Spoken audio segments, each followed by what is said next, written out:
Ezra chapter 4. When the enemies of Judah and Benjamin heard that the exiles were building a temple for the Lord, the God of Israel, they came to Zerubbabel and to the heads of the families and said, "Let us help you build, because, like you, we seek your God, and have been sacrificing to him since the time of Esarhaddon, king of Assyria, who brought us here." But Zerubbabel, Joshua, and the rest of the heads of the families of Israel answered, "You have no part with us in building a temple to our God. We alone will build it for the Lord, the God of Israel, as King Cyrus the king of Persia commanded us." Then the peoples around them set out to discourage the people of Judah and make them afraid to go on building. They bribed officials to work against them and frustrate their plans during the entire reign of Cyrus king of Persia and down to the reign of Darius king of Persia. At the beginning of the reign of Xerxes, they lodged an accusation against the people of Judah and Jerusalem. And in the days of Artaxerxes, king of Persia, Bishlam, Mithredath, Tabiel, and the rest of his associates wrote a letter to Artaxerxes. The letter was written in Aramaic script and in the Aramaic language. Rehum, the commanding officer, and Shimshai, the secretary, wrote a letter against Jerusalem to Artaxerxes the king as follows. Rehum, the commanding officer, and Shimshai, the secretary, together with the rest of their associates, the judges, officials, and administrators over the people from Persia, Uruk, and Babylon, the Elamites of Susa, and the other people whom the great and honorable Ashurbanipal deported and settled in the city of Samaria and elsewhere in Trans-Euphrates. This is a copy of the letter they sent him. To King Artaxerxes, from your servants, the men of Trans-Euphrates. The king should know that the people who came up to us from you have gone to Jerusalem and are rebuilding that rebellious and wicked city. They are restoring the walls and repairing the foundations. Furthermore, the king should know that if this city is built and its walls are restored, no more taxes, tribute or duty will be paid, and eventually the royal revenues will suffer.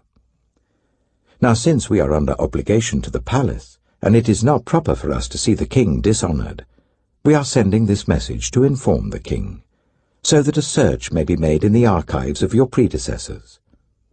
In these records, you will find that this city is a rebellious city, troublesome to kings and provinces, a place with a long history of sedition. That is why this city was destroyed. We inform the king that if this city is built and its walls are restored, you will be left with nothing in Trans-Euphrates. The king sent this reply. To Rehum, the commanding officer, Shimshai the secretary, and the rest of their associates living in Samaria and elsewhere in Trans-Euphrates. Greetings. The letter you sent us has been read and translated in my presence.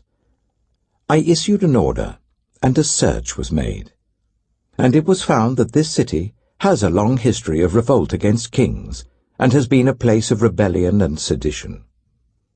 Jerusalem has had powerful kings ruling over the whole of Trans-Euphrates, and taxes, tribute and duty were paid to them. Now issue an order to these men to stop work, so that this city will not be rebuilt until I so order. Be careful not to neglect this matter. Why let this threat grow to the detriment of the royal interests? As soon as the copy of the letter of King Artaxerxes was read to Rehum and Shimshai the secretary and their associates, they went immediately to the Jews in Jerusalem and compelled them by force to stop. Thus the work on the house of God in Jerusalem came to a standstill until the 2nd year of the reign of Darius, king of Persia. Ezra chapter 5.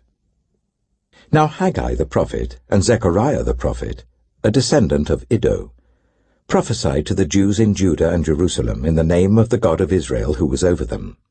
Then Zerubbabel, son of Shealtiel, and Joshua, son of Jozadak, set to work to rebuild the house of God in Jerusalem, and the prophets of God were with them, supporting them.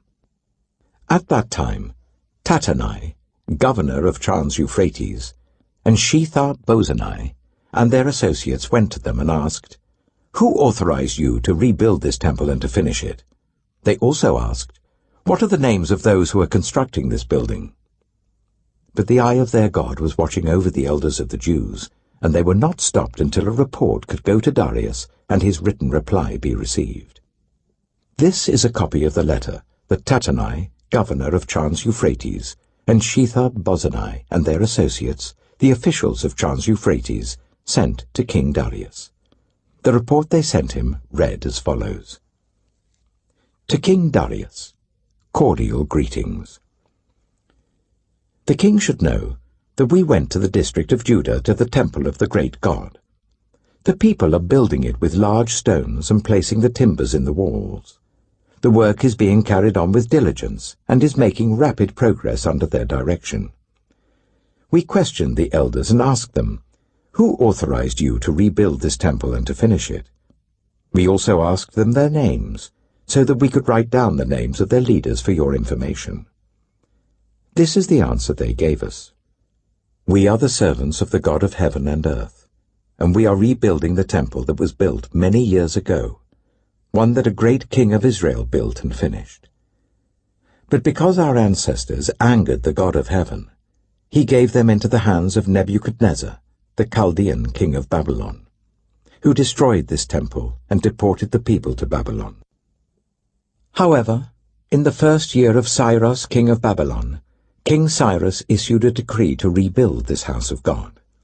He even removed from the temple of Babylon the gold and silver articles of the house of God, which Nebuchadnezzar had taken from the temple in Jerusalem and brought to the temple in Babylon. Then King Cyrus gave them to a man named Sheshbazzar, whom he appointed governor, and he told him, "Take these articles and go and deposit them in the temple in Jerusalem, and rebuild the house of God on its site." So this Sheshbazzar came and laid the foundations of the house of God in Jerusalem. From that day to the present it has been under construction, but is not yet finished. Now, if it pleases the king, let a search be made in the royal archives of Babylon, to see if King Cyrus did in fact issue a decree to rebuild this house of God in Jerusalem. Then let the king send us his decision in this matter. Ezra chapter 6. King Darius then issued an order, and they searched in the archives stored in the treasury at Babylon. A scroll was found in the citadel of Ecbatana, in the province of Media, and this was written on it. Memorandum. In the first year of King Cyrus, the king issued a decree concerning the temple of God in Jerusalem. Let the temple be rebuilt as a place to present sacrifices, and let its foundations be laid. It is to be 60 cubits high and 60 cubits wide, with 3 courses of large stones and 1 of timber. The costs are to be paid by the royal treasury. Also, the gold and silver articles of the house of God, which Nebuchadnezzar took from the temple in Jerusalem and brought to Babylon, are to be returned to their places in the temple in Jerusalem. They are to be deposited in the house of God.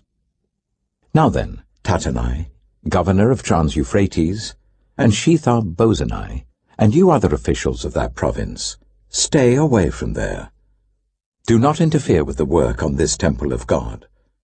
Let the governor of the Jews and the Jewish elders rebuild this house of God on its site. Moreover, I hereby decree what you are to do for these elders of the Jews in the construction of this house of God. Their expenses are to be fully paid out of the royal treasury, from the revenues of Trans-Euphrates, so that the work will not stop.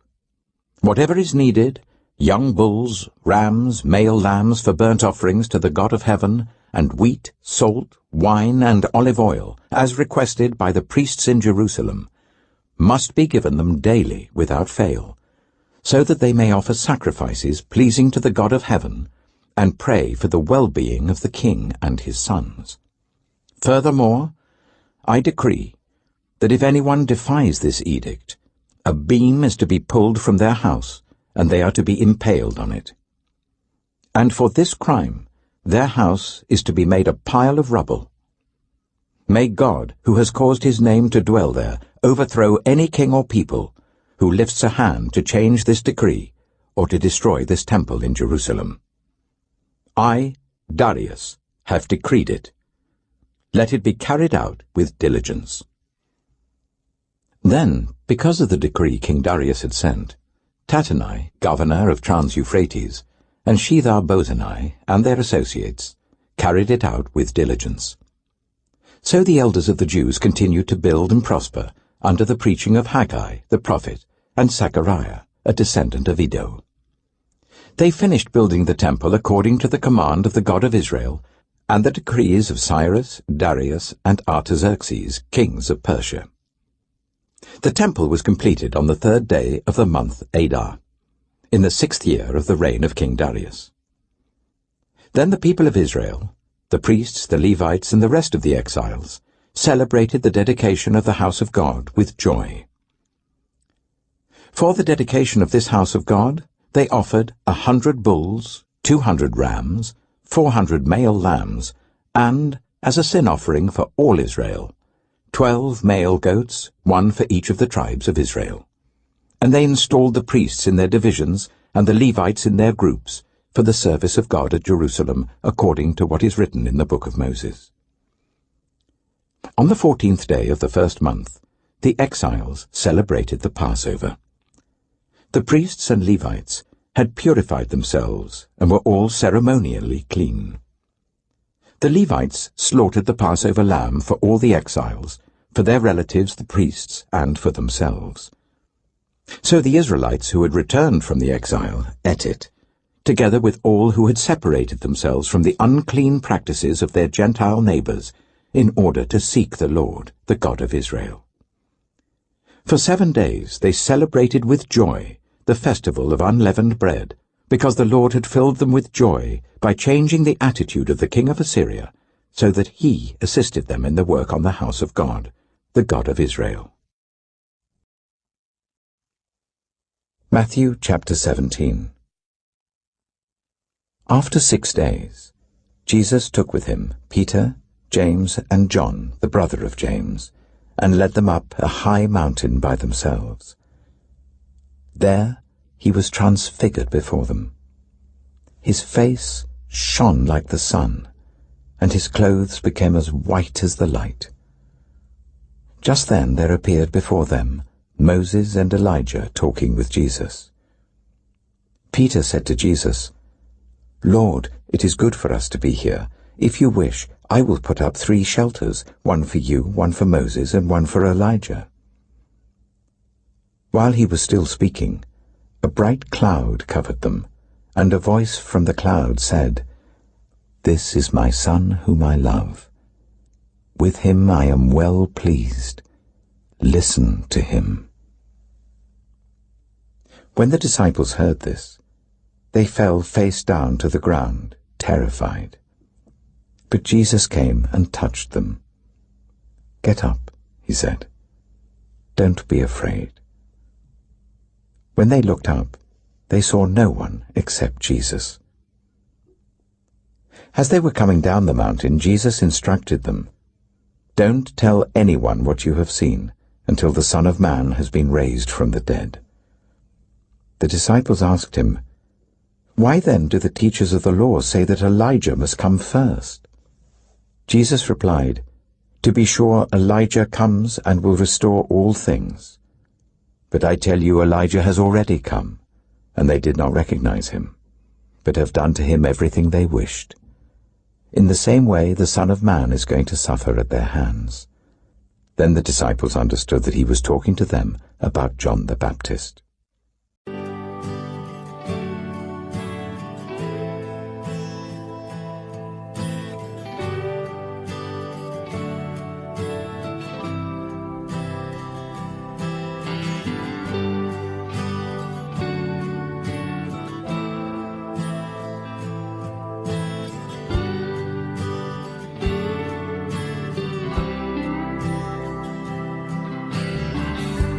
Mama, take this badge off of me,